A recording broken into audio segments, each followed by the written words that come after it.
Good morning. This is Hammersmith Chess Club, the weekly endgame workshop in 5 minutes or so. This video is in preparation of workshops in May 2020 on fortresses, in this case of bishop versus rook. We speak about a typical fortress when pawns are firmly blocked so they cannot break through, when the attacking king cannot penetrate, and when Zugzwang positions cannot be forced. Now, in these two examples, how does that apply? Zugzwang positions, in principle, are difficult to enforce with bishops, because bishops can move 1, 2, 3, 4, 5, 6, 7 squares.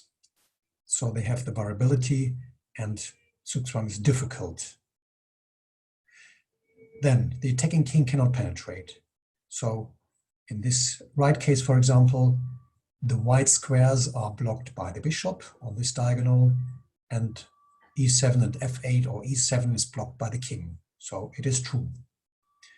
Third, pawns are blocked. Well, firmly blocked, it says. Now, this is not firmly blocked. Practically or theoretically, pawns can advance. g4 in the left case, f5 in the right case, even though in both cases these squares are twice defended. But the devil is in the details, as is always said, and so it depends on specific circumstances whether the fortress will hold or not, sometimes on only one tempo. In order to know whether a fortress setup is working, it can be helpful to understand the principles of simplified endgames. In this case, a pure bishop versus rook without pawns. In this case, the bishop side can usually draw against the lone rook. However, if the bishop side is pushed to the edge of the board, it is important to know that there is a fortress set up in the corner if the corner square does not have the color of the bishop. In this case, it's the right setup. White cannot, without stalemating black, force black or the black king to leave the corner. Here, the corner square has the color of the bishop. In this case, white can, with certain maneuvering, push the bishop to bad places, and here, indeed, a Zugzwang situation arises with mate to follow. Now we add a pawn. Even against rook and pawn, fortresses can be set up by the bishop's side. This example shows the easy defense against the rook's pawn on the 6th rank. The bishop has to stay on the diagonal, controlling the pawn's advance, and there he also defends the king's approach and can take the pawn when advancing without the king, like here. The defense against the rook's pawn on the 5th rank is possible, but it's more difficult, as we see here. Also, the bishop has to stay on the b1 h7 diagonal. King and bishop prevent the attacking king from approaching. g7 by king f8, king g8 or king h8, and h7 by the bishop. However, it is more tricky. In certain circumstances, like here, well, here, the rook cannot be taken because that would be a lost pawn endgame. However, black has waiting moves.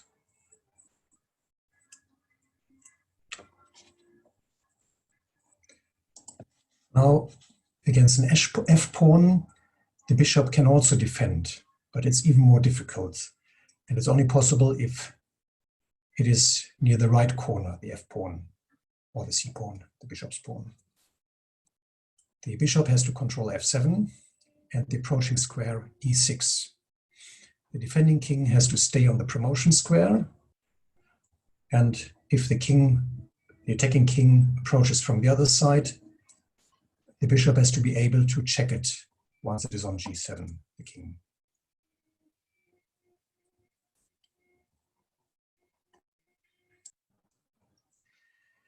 The next position shows 2 pawns on each side, fortresses.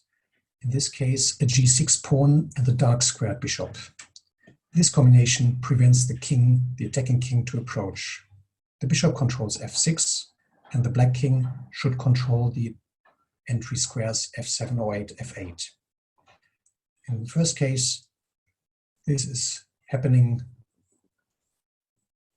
now with the advance of d3, and now we have a fortress.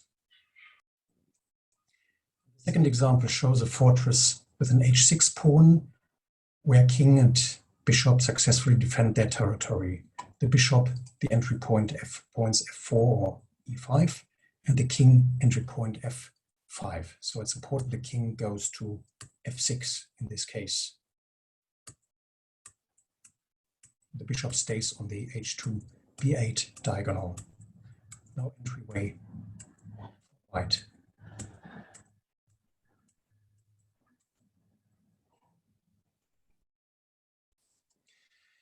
Now we finish this video with a few examples with 2 pawns on each side in different stages of the advancement of the pawns.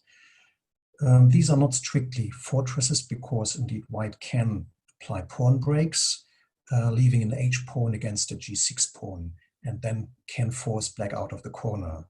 Whether white wins or black draws depends how quickly black can attack the h4 pawn in compensation for the g6 pawn. So the first example shows the bishop drawing. Now that's bishop a1, the only one move. So it requires detailed calculation, and now the black king is in time to attack the h4 pawn and to draw. This is a kind of fortress unless white is willing to give away the h4 pawn. The second example shows white winning, and the difference is with a certain sequence now there is g6 attacked and king f7 comes in time to allow a check, to allow taking the pawn on g6 with check. And now with a very careful orchestrated rook and king maneuvering, white is able to push away the king, and then this position would be won for white. A few final examples. Here black is able to defend the fortress